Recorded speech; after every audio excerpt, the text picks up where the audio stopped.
Hello, my name is Jackie Zievenbergen.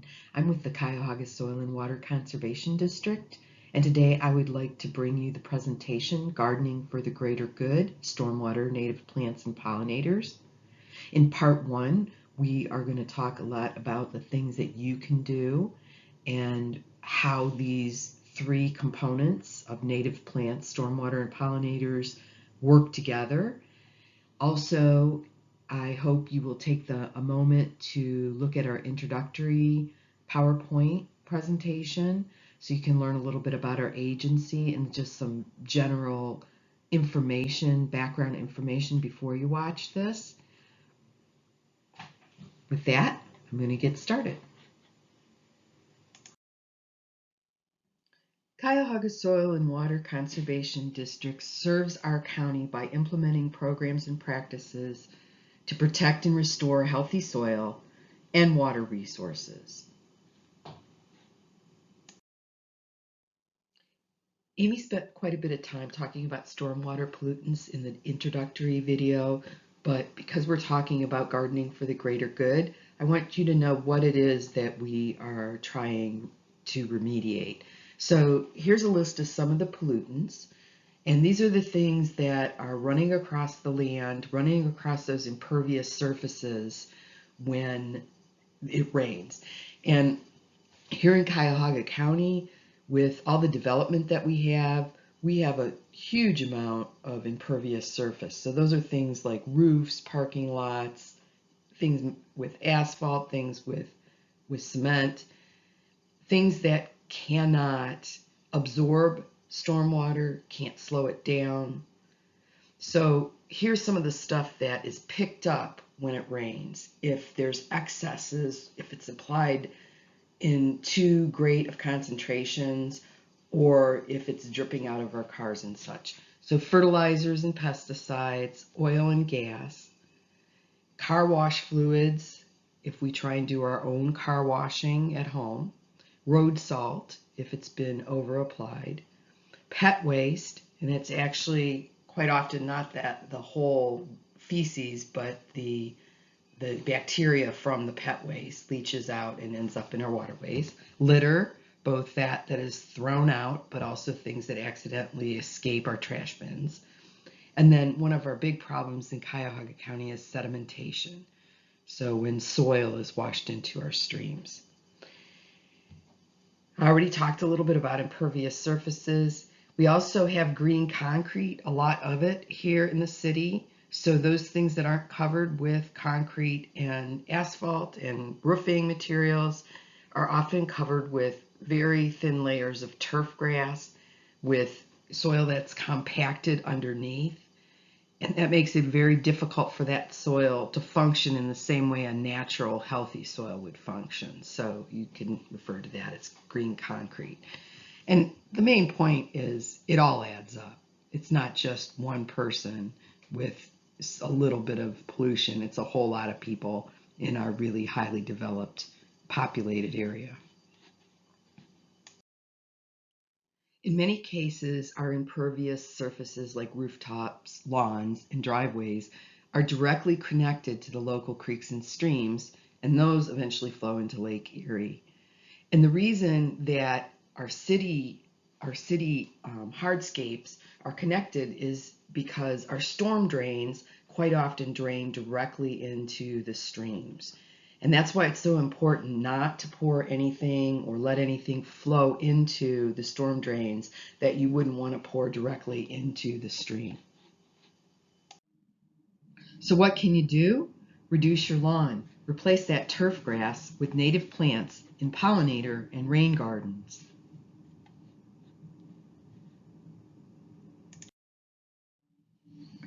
We want you to get rid of that green concrete and replace it with the types of landscaping that are actually going to slow down stormwater, soak in that water, and also spread out the water.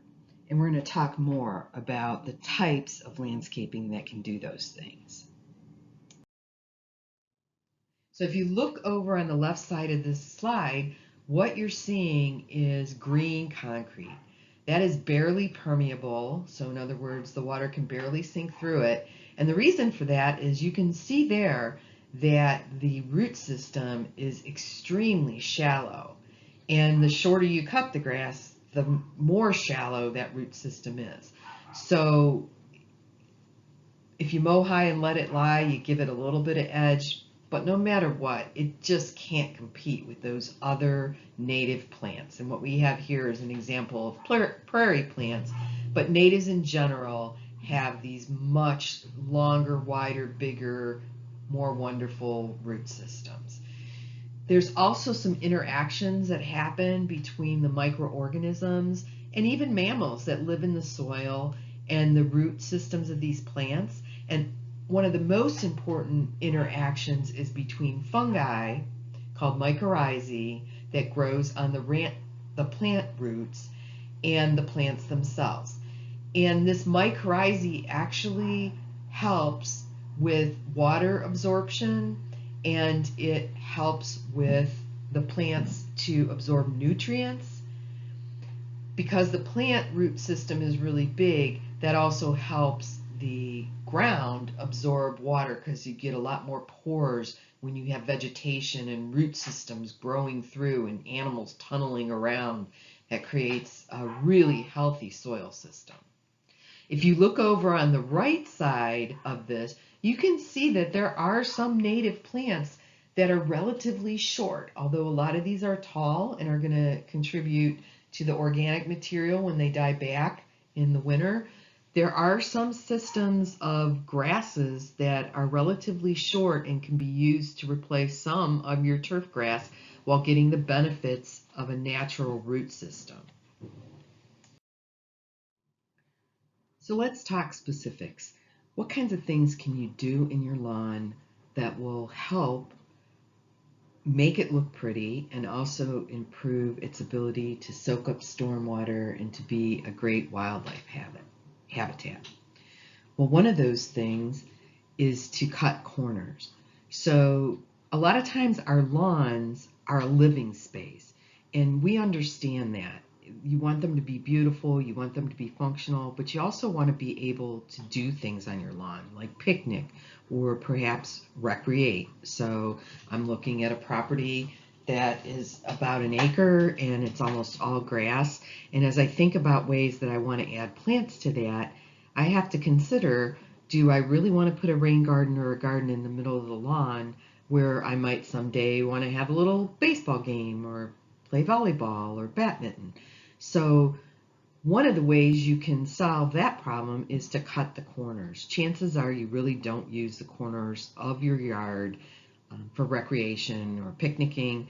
So you can get a really nice look by putting plants into the corners. Now, if you look here, you'll notice that they have really nice borders, and borders can be really important when it comes to giving the impression that this is well thought out and achieving that more traditional look of landscaping that will make your neighbors happy because they see that you're not just letting your yard go with weeds, you're actually planting things and containing them in these beautiful beds. You can also hedge the edge, which is the same idea, only instead of using the corners, you're going all the way around the edges or part of the way around the edges of your lawn. Once again, this is a space that traditionally people don't need the turf. You're not usually going to walk around the edge of your property, and this has the added benefit of not only adding beauty to your lawn, but with some of the taller plants and maybe some shrubs and trees, you can actually gain privacy around your property. It's a type of living fence. So that's one of the advantages of hedging the edge. Now, some people actually decide that they're going to go wild. This is an interesting type of planting. It can get a little weedy looking if you're not careful. It does rely on clumping the plants together, which is very helpful for wildlife. But If you don't take care of it, or if you don't think about the neighborhood you live in, this can be a problem. Also, be careful to check your local codes, because some communities don't allow you to have over a certain height of plantings on your tree lawn or in ditches. So make sure you keep that in mind. We want you to plant native, but we also do not want to give people a bad impression of natives. So it's very important that we consider our neighbors when we do our wild plantings. No one seems to know, like so many of the odd practices that we see these days, nobody's exactly sure where this idea that if you had a weed in your grass, you were a poor land manager came about. Um, I don't know why people think that this sort of carpet looks nice, but to each their own. But from a wildlife perspective, this is a wildlife desert. There's no habitat here for pollinators or for other animals. It's just really unnatural. Like we said before, this is a type of green concrete. It's not going to give you a good soil health underneath it. And quite often it leads to a vicious circle where in order to get this type of look, you're constantly using pesticides and fertilizers just to make the grass grow, and then only to turn around and cut it down over and over and over again.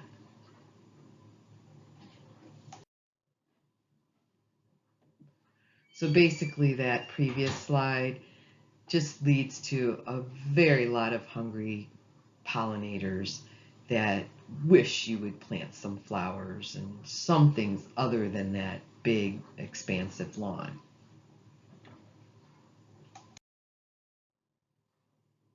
Something more like this. So as you can see here, there's a lot of different types of pollinator habitat.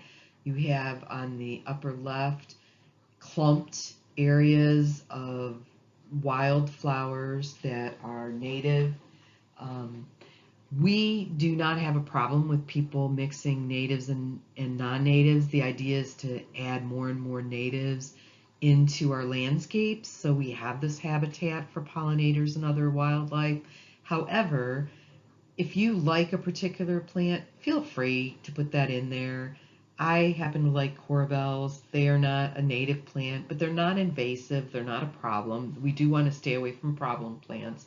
But check and see, and if your favorite plant that you just love the way it looks or it reminds you of Granny, go ahead and plant it. Just plant a little patch of it and then add in some of our native plants to round things out. Some plantings, like the one at the top right, are specifically designed to provide food for pollinators. It's important when you're trying to provide habitat and food for wildlife that you try and pick plants that have a lot of diversity and different bloom times, so that you're providing that habitat and that pollinator habitat for a long season. So you want to have your early blooming plants all the way through to your late blooming plants. Now, as we go around clockwise, the picture on the right bottom shows you a lot of diversity in colors and in heights, and that can be important from our standpoint aesthetically. So you want to pick out the colors, and we have lots of charts, and they're all over the internet, but we also have things to help you look at what times things bloom, what kinds of sunlight and moisture they need, what colors they are, what heights they are, so that when you plan your garden, you can plan it in a way that it's really very pretty. Over here we have some goldenrod. That's a very important pollinator plant. Gets sort of a bad name because it blooms with its pretty yellow blooms at the same time that common ragweed and other types of ragweed bloom. Ragweed has green flowers, so most people don't realize that it's blooming, and they blame goldenrod for all their allergies. So keep that in mind the next time somebody tells you can't have goldenrod because it will make them sneeze. And then we've got some of our pretty purple plants. I'm not sure what plants we have in this picture, perhaps some asters, perhaps some chicory. Those are the colors. I can't really see the details on the plant, but I will say that there are a lot of really pretty purple and yellow plants that bloom in the fall. Things like the ironweed and the Joe Pye weed are real pretty purple plants, and I personally love the yellow and purples of the fall. Plus, you've got what the bee needs. So here are some ideas for the specifics of landscaping with the native plants, why you would want to do it. And we've already talked a little bit about they encourage local wildlife like butterflies, bees, and other little animals, but they're also adapted to the local soil and climate conditions. So when we say native plants, we want you to pick out plants that would naturally grow in Ohio. And particularly in Cuyahoga County, plants that would grow in the upper half of Ohio, because we do have some different conditions down in southern Ohio. But the point of that is if a plant survives and it makes seeds and or baby plants, then you know that that plant is adapted to our soil and climate conditions. So it makes it more likely that if you turn around and transplant those seeds or those little baby plants, that it's going to be able to make it. Now, our native plants, because they're the type of plants you would see along the road where no one is taking care of them, these are the type of plants that are going to be healthier with less water and fertilizer than other plants that are not native. That's what we mean by exotic. They're not from here. The one thing I do want to say is when plants are babies, like all babies, they need a little more attention. So usually the first year that you plant your natives, you're going to want to make sure you water them and keep other weeds from overtaking them. But after that, they should be fine on their own. So keep that in mind. Just take a little bit of care in the beginning, and you can have some really beautiful native plant gardens that'll come up year after year.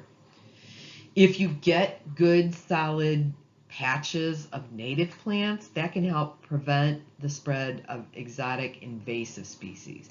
And I already said exotic is just things that don't belong here, but invasive species are species that actually take over and cause problems.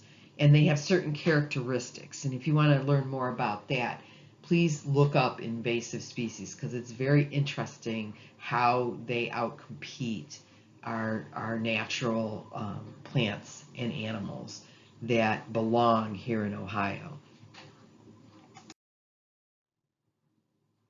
So you've already seen this before, but I wanted to come back to it just because I think you've gotten a little more information and it might make more sense now why we're talking about native plants. So once again, over here is our turf grass, and then over here is a native plants, and you can see even those that have a short above the ground presence still have really long root systems. Very different. And that's one of the reasons we call things weeds. They're the ones that are hard to get rid of because they've really dug in, but that's a good thing for the soil, that they've really dug in and are really making a difference in breaking that soil up and creating pore space where water and nutrients can leach down into the soil. So here's a couple different types of gardens. Before we talked about where to put your garden, but here's some different types. This one is traditionally designed. So by traditionally designed, I mean it's got an edge to it. It has different heights, different colors, different bloom times. So these are all the considerations you would make no matter what landscaping you were putting in. And they've just chosen to clump these plants together and make a more traditional look. Now, you don't have to go with such tall plants. That makes it look a little wilder, but if you get it up against a fence or something, even that doesn't look too bad. But the main point is these are all native and they all have those nice deep root systems. Rain and perennial gardens. So the previous slide showed perennial plants, meaning that they come up each year. So we have almost three types of plants. We have the ones that come up by themselves every year. We have the ones that are considered annual, so you plant them and then they die and they don't come back up. That tends to be a lot of our cultivars. But then we also have some plants that, although the original plant does not come up the next year, it spreads so many seeds that its offspring will come up the next year in the same spot. So that's what we're looking at. And rain gardens are gardens where you dig out the soil in a spot where you want to either drain water to or that is already wet. It's a wet spot because that's where the water's draining. And there's very specific ways that we determine how deep, how wide, how to do that, what soils to put in. We usually put in an amended soil so that you can make at home or you can buy so that it drains properly. The main point is a rain garden is not a little pond, it's not a little wetland, it's actually a garden that's designed to capture stormwater and then drain down within 48 hours. And that 48-hour time period is important because that's the time it takes for mosquito larvae to hatch. So you want this thing to drain down. They're wonderful gardens. Please go to our website if you want to learn more, or take one of our rain garden master gardener workshops and you'll learn all about them. They're wonderful, wonderful ways to manage stormwater. Not everybody has a lot of land or a piece of property that's appropriate for native plants, but this is a really good example of an area that looks really pretty with meadow planting, and signage can make all the difference in the world. So good signage lets people know that you're not just neglecting this to mow this spot, that you actually are thoughtfully and mindfully creating wildlife habitat. So we encourage you to put signs up, check with us. We can always see what signs are available. We don't guarantee anything, but sometimes we know people that make signs or different types of grant programs where you can get a sign for your project. Here's an example of a sign that we did for a demo garden in Brooklyn, Ohio, and basically we want to let people know what's important about these natives, how they help what's going on above as far as the pollinators, and also what's going on below with the root systems. Here are some resources to learn more about pollinators and native plants. I would like to thank you for joining me today for Gardening for the Greater Good, Stormwater, Native Plants, and Pollinators. I'd also like to thank our partners, and I hope you'll join us for part 2 of this presentation, where I will focus some more on the benefits and the characteristics of pollinators. Thank you.